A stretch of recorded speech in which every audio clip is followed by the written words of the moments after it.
Se o Palmeiras não tivesse o Paulo Nobre, tinha quebrado. O Flamengo, se não entrasse o Eduardo Bandeira, tinha quebrado. Olha o que aconteceu com o Grêmio, olha o que aconteceu com o Internacional, olha o que aconteceu com o Bahia. Salve, corintiano! O Ministério Público solicita a justiça que André Sanches use tornozeleira eletrônica. Nós vamos ver agora aqui nos donos da bola. E o Neto vai dar a opinião dele sobre isso, hein? Bora lá, bora ver o que o Neto tem a dizer. O Souza, Rosinei, filho da terra, do terrão, filho da terra também. Luiz Fabiano, que é o setorista. O Corinthians deve 2 bilhões e 700 milhões. Certo? O Corinthians pega adiantamento de tudo aquilo que precisa pagar. O Corinthians toma transfer ban a todo momento. O Corinthians contratou 80 jogadores da divisão de base, onde 80 jogadores não jogaram. O Corinthians contratou jogador Léo Príncipe, que foi contrato de 5 anos. O Corinthians perdeu 33 milhões do Jusilei, que não devia nada. Quem disse isso foi o Vessone no meu timão. E dali a gente ficou sabendo essas coisas. O Corinthians contrata jogador. Ele foi eleito presidente do clube, ele teve que se esconder dentro do banheiro feminino. O cara que é eleito democraticamente, independentemente de se você goste ou não, você tem que respeitar as urnas. Porque o torcedor não votou, né? Não, mas é democrático que faz o Corinthians. Sim, dentro do estatuto. Dentro do estatuto é democrático. Independentemente se você... Eu, por exemplo, tenho a absoluta certeza que se deixar o fiel torcedor votar, o coronelismo acaba. A mamata acaba. Porque aí vai ter muito mais pessoas com possibilidade, inclusive eu, de ser presidente do Corinthians. E muita gente acha que eu não tenho capacidade para isso. E tá tudo certo, é só não votar. Não é verdade? É um direito que tem. Sim. Não é verdade? Agora, quando você pega um presidente que em 2007 a dívida era 100 milhões, a dívida foi para 2 bilhões e meio, alguma coisa foi errada administrativamente falando. Eu não estou aqui para julgar ninguém, até porque é a justiça que tem que fazer isso. Mas eu sou o único programa desse país que mostra isso. Por exemplo, teve uma entrevista do Catalão, menino, né, Cascão? Esse cara é bom. Eu gosto dele, eu gosto de gente igual a ele. Acho que é um cara duro, firme. Ele foi lá conversando com o Andrés. Dali, ele começou a entender o que é o Corinthians. Porque muitas vezes o torcedor, ele não imagina o que acontece lá no métier. Tipo, eu dei o departamento amador, eu não tomei conta do departamento amador. Olha o que o Duílio fez quando ele saiu da sua última administração. Ele vendeu todos os jogadores da base. Todos. Olha que veio um presidente, que é o Osmar Stabile, que ninguém achava que ele poderia vir a ser. Ele era o vice-presidente do Augusto, o Armando II, ele virou o presidente. Há quanto tempo a gente tem desavenças em termos de transfer ban, de salário? Como nós sabíamos, o único cara que precisa receber o salário é o Memphis. Do restante, eu não sei se vai ter dinheiro para pagar o outro mês. Só que o que eles fizeram durante 20 anos... O Dualib saiu, foi um dos piores presidentes da história do Corinthians. Entrou renovação e transparência, a dívida foi monstruosamente. E perdeu tudo aquilo que o Corinthians tinha. O que o Corinthians tinha? Ia lá, buscava o Paulinho no Bragantino. Ia lá, buscava o Chicão no Figueirense. Ralf no Barueri. Ia lá, buscava o Ralf. Na verdade, o Corinthians perdeu o Rosinei com 23 anos com passe livre. O Corinthians hoje contrata o Charles por 12 milhões. O Corinthians contratou o Pedro Raul por 5 milhões de dólares. Kaká. Contratou o Kaká por 25 milhões. Contratou o Félix Torres por 32. Rojas. E aí, o Rojas perdeu 40 milhões. E nem jogou. Porque nem jogou. Sabe por que perdeu, gente? É que vocês esquecem. Perdeu por quê? Foi feito o acerto. Acertou 6 milhões. No primeiro de 1 milhão não pagou. Aí pagou o treinador. Mano. Não é? Mano. Então, aí o Corinthians vive sempre enxugando gelo. Aí o Souza, que fala às vezes, e fala certo, o Corinthians não tem dinheiro. Não, o Corinthians é o time que mais tem dinheiro. O Corinthians é o time que mais tem dinheiro.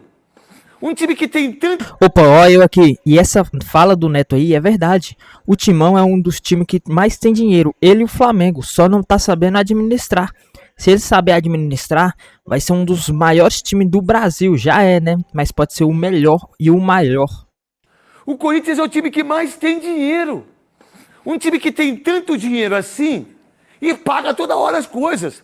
Aí vem o Esporte da Sorte e dá 200 milhões. Aí vem o Iveco, não sei o quê. Aí vem a Caixa. Aí vem Eze Seguros. Aí vem não sei quem. Vem todo mundo que é o Corinthians. A Liga que é o Corinthians. A Globo que é o Corinthians. Pergunta pro SBT, pergunta pra Record, pra Band, pra quem quer que seja, se eles preferem fazer um jogo da Sul-Americana ao Corinthians ou da Libertadores do Palmeiras. Corinthians, irmão, porque o Corinthians, ele vai dar 17 pontos de audiência, como deu com o Portuguesa. 17 pontos para Record, aqui no Fantástico. Imagina para os patrocinadores quanto vai. Aí quando essas pessoas entraram no Corinthians, tudo, eu amo o Corinthians, o Corinthians é demais, aonde o Corinthians foi parar?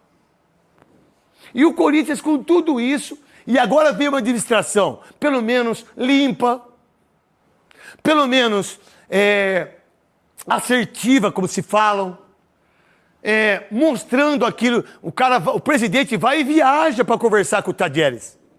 O que os caras faziam antes? Deixa estourar, irmão. Deixa estourar. É isso. E aí a dívida fica o que ficou com o Rojas de 40 milhões. É justo o Corinthians perder 40 milhões com o Rojas, 33 milhões com o Jusilei, são 70, mais 40 milhões com o Ramiro, são 115. É justo o Corinthians ter 11 milhões de estacionamento, sendo que se você fizer em 10 anos, dá 230 milhões? É justo o Corinthians não ter a força de um camarote? É justo o Corinthians... É o Corinthians. Quem que lota lá em Novo Horizonte? Tá aqui, ó. Tá aqui, ó. Conversei com o Zaire agora, assessor. Cara, o mundo quer ir pra lá. Não que não vá contra o São Paulo, não vá... Lógico que vai. Mas o Corinthians é diferente, irmão. Só que tem uma coisa. Se o Palmeiras não tivesse o Paulo Nobre, tinha quebrado.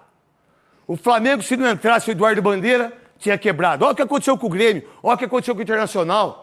Olha o que aconteceu com o Bahia. Cruzeiro. Olha com o Cruzeiro. Olha com o São João de Araras. Olha com o Rio Branco. Olha com o Guarani. Olha com a Ponte Preta. E olha com todos. Olha com todos. Mas o Corinthians ainda sobrevive e ganha 3 títulos. Em 332 dias, não sei se foi isso. 3 títulos. Copa do Brasil, Paulista. Supercopa, Paulista e briga agora para ser bicampeão paulista. Então por que o Corinthians é esse monstro, esse gigante?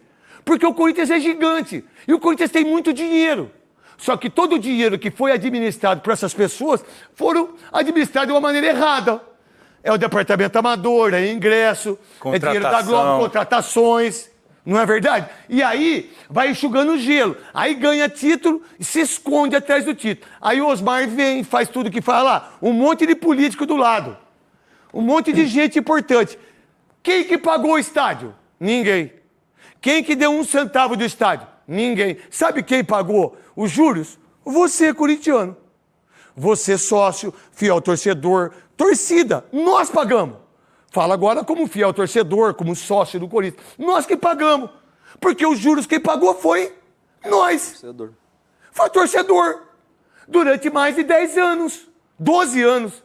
E aí ele entrou para ser o quê? O que ele falou, Veloso? Que ele veio para resolver o problema do estádio, né? Que era para pagar, que até o carnaval ia estar pago. E aí o que aconteceu? Ninguém acreditou. E agora, o promotor... Por que eu tô com a camisa do Novo Horizontino? Porque os caras mandaram para mim, do Capariano. E muito obrigado a tudo que vocês estão fazendo para todos nós que vamos sábado aí. Rádio Bandeirantes, todo mundo. Nós vamos lá. Você vai quando, filho? Amanhã? Vou amanhã à tarde. Eu vou sábado. Eu vou antes Sebastianópolis do Sul, depois eu vou para Novo Horizonte fazer o jogo. E muito obrigado ao Novo Horizonte. Que, por sinal, se o Novo Horizontino ganhar do Corinthians, ele disputa a final em Novo Horizonte. Joga em casa. Joga em casa o segundo jogo. Com o São Paulo no brinco. E com o Palmeiras joga ou na Arena Barueri ou no Allianz Parque. Então, esse pessoal que está para vocês aí... Uma pausinha, galera, para me perguntar para vocês, o que vocês estão achando da fala do Neto? Tá certo? Vocês concordam com ele? Escreve aí no comentário, dê sua opinião. Bora pro vídeo. Que quer saber aonde está o dinheiro? Vamos lá. Você viu na entrevista dele que ele falou em relação ao o cartão? Que o cartão é igual? Mas demorou 5 anos. Mas quer dizer então, que você não faz o balancete do seu cartão? É. Mensal. E a senha é igual também? Por favor, queria que você falasse, você que é muito mais bem informado em relação a tudo isso. Luiz Fabiani. Eu fico curioso a respeito da senha também, porque ele disse que confundiu o cartão, mas como que isso vai funcionar se você não colocar a senha? E as despesas são altas, a gente viu aí R$7 mil em Fernando de Noronha. Pelo menos o meu cartão, se eu for tentar passar R$7 mil, a maquininha explode. Se não explodir, eu tenho que colocar a senha. E eu imagino que o André Sanches tenha passado por uma situação parecida. Agora cabe à justiça determinar se ele irá ou não seguir sua vida, ou pelo menos até o final das investigações, com tornozeleira eletrônica, com passaporte apreendido e também com quebra de sigilo do telefone, chamadas recebidas e enviadas. Quais são, por favor, fala de novo aí que eu escutei o Cascão falar no meu ouvido. O Ministério Público do Estado de São Paulo determinou que entendeu que o André Sanches descumpriu medidas cautelares da investigação da utilização dos cartões corporativos, porque o MP havia determinado que ele não poderia ter contato com dirigentes corintianos durante o período das investigações. O Rachid, que é secretário-geral do Corinthians e conselheiro, já admitiu em depoimento ao Ministério que ele recebeu e fez ligações com o André Sanches, e o entendimento do Cássio Roberto Concerino, promotor, é de que isso é uma quebra da medida imposta por ele próprio. Então, agora ele pede à Justiça que acate o pedido que o André Sanches passe a utilizar tornozeleiras eletrônicas, que o passaporte espanhol dele seja apreendido, e que todas as chamadas telefônicas dele, recebidas ou enviadas, tenham quebra de sigilo. Eu sou apaixonado pelo Andrés. Bom, galera, esse daqui foi o vídeo de hoje, um trecho aqui sobre o André Sanches. E aí, vocês concordam? Qual é a sua opinião sobre o caso? Deixa no comentário para nós estar debatendo.